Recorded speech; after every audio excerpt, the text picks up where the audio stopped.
Hello and welcome back, goats, to the Big Blue Purple channel. Today I'm going to be bringing back a classic series from the Big Blue Purple channel, reading negative Steam reviews, this time for Final Fantasy XIV. Now, while I was looking through the Steam reviews for Final Fantasy XIV, most of the negative reviews were unfortunately technical issues with the launcher telling you not to buy the game on Steam, but upon enough digging, I was able to find some pretty funny reviews that we can look at today. And if you're having problems with the launcher on Steam, definitely do not check out this thing called 14 Launcher. It is a third-party extension. You should definitely not use it. Jokes aside, let's talk about these negative Final Fantasy XIV reviews. Starting off strong here, this guy says, "Worst game I've ever seen in my life by far in comparison to every other game." What a hook, man, I'm already invested. He says, "No ambient sound, no voice, no animal sounds, or anything. The world feels dead." This first point had me thinking he had played the game in 1.0 or some shit, but no, this review is from last year, and I'm pretty goddamn sure there's ambient sound in 14. Anyways, moving on. Next he says, "No real animation or anything in the environment. It just reinforced the fact that the world is dead." Also just like a blatant lie. Maybe in the Realm Reborn areas you could say this, but looking at current expansion and previous expansion, the world very much is animated and alive. I honestly have no idea what this guy is getting at all. Anyways, 3 he says, "Amazon Delivery Simulator.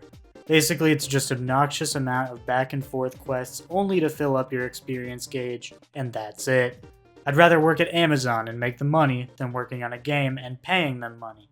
Given that our friend here only has 10 hours on the game, I can't really disagree with him on this point. The beginning of Final Fantasy XIV really is just a bunch of Amazon deliveries, and it's fucking boring as shit. I quit the game several times before I finally finished A Realm Reborn. His 4th point states that the community is toxic, incapable of coordinating or anything after dealing with AFK tanks in various dungeons.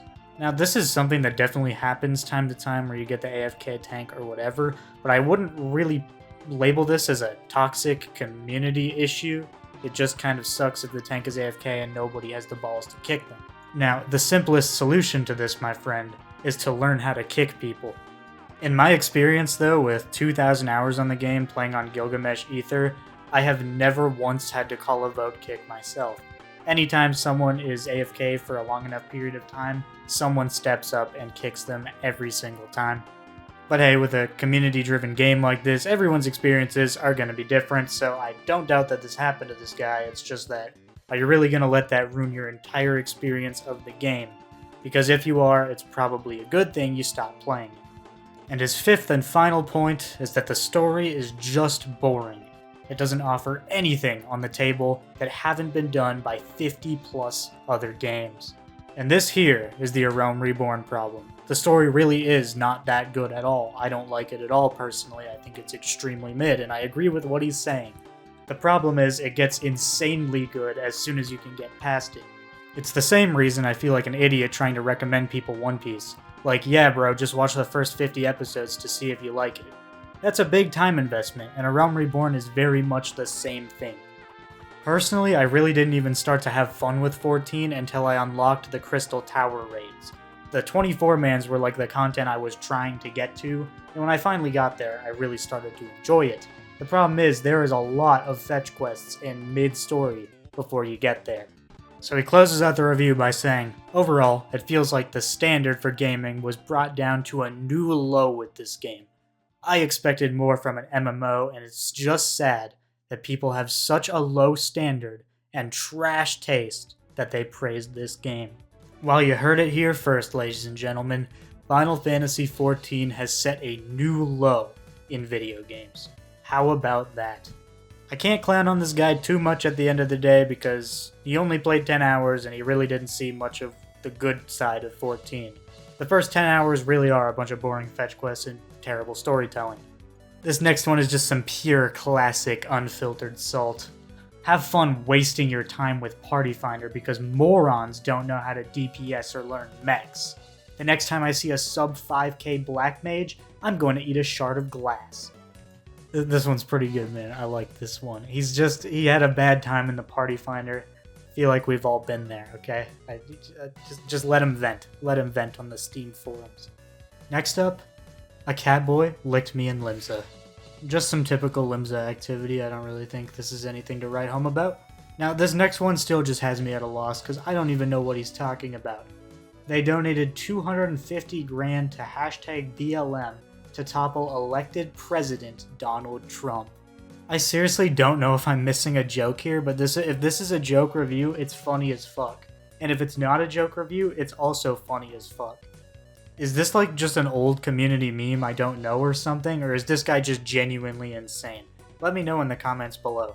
I figured it might be like a play on words because Black Mage short is BLM and like maybe he's making a joke there, but I can't get a read on this one, alright? Here's another one that just left me at a loss.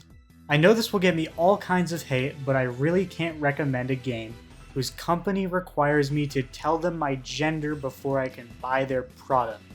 And I'm just gonna stop you there, okay? Because there's this brilliant thing you can do online on the internet that not a lot of people know about, but like, you can actually lie on the internet. Now, like, I don't recommend this or anything, but one might say there aren't even any repercussions. Jokes aside though, I really don't know why, if you wanted to play a game and they asked you that, and you didn't want to answer for whatever personal reasons, you could just lie, or just pick one so that you can play the game, because it really doesn't matter that much. I just think it's absolute insane behavior to go out of your way to leave a negative review over something so inconsequential. Not a single comment about gameplay, not a single comment about any sort of systems within the game.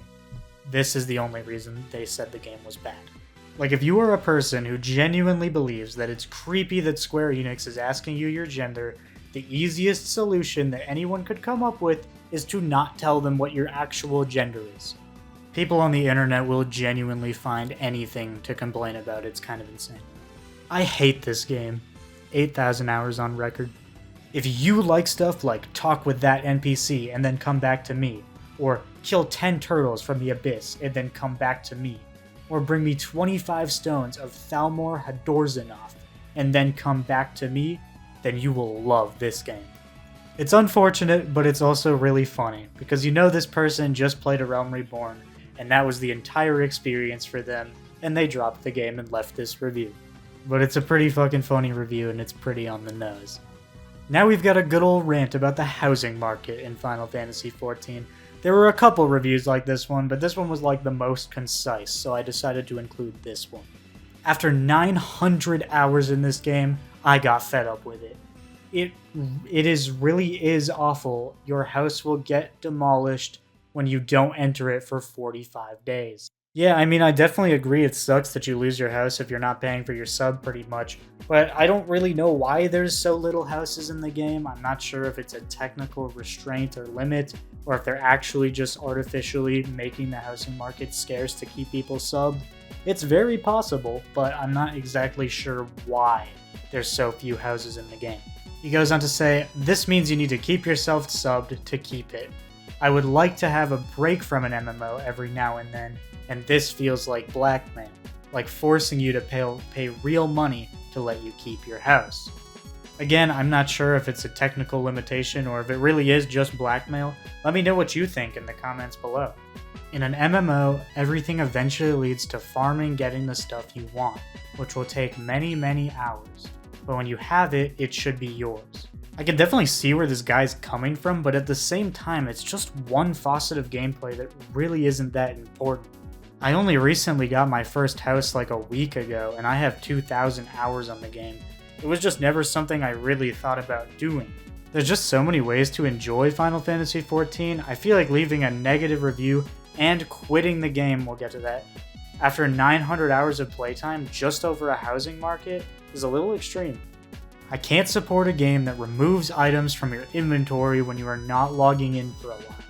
My houses costed me millions of in-game money, and I fully leveled my crafting for it. Now, taking things from your inventory is just a blatant lie, but I assume he's using it as a hyperbole to express how mad he is about losing his house.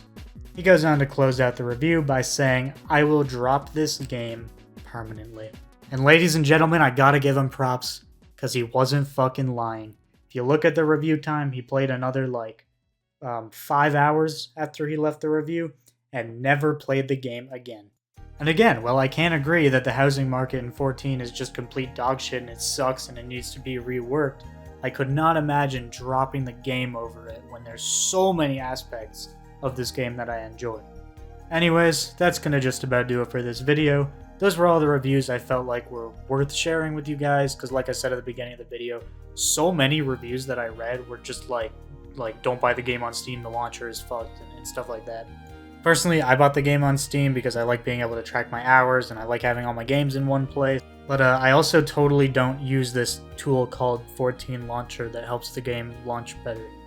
Anyways, thanks for watching everyone. If you enjoyed the video, drop a like, subscribe to the channel if you're not already. Let's try to hit 1,000 subscribers by the end of the year. I know that's coming soon, but hey, it's a nice goal to set. Let's go for it. And get out there and drop a negative Steam review on your favorite video game.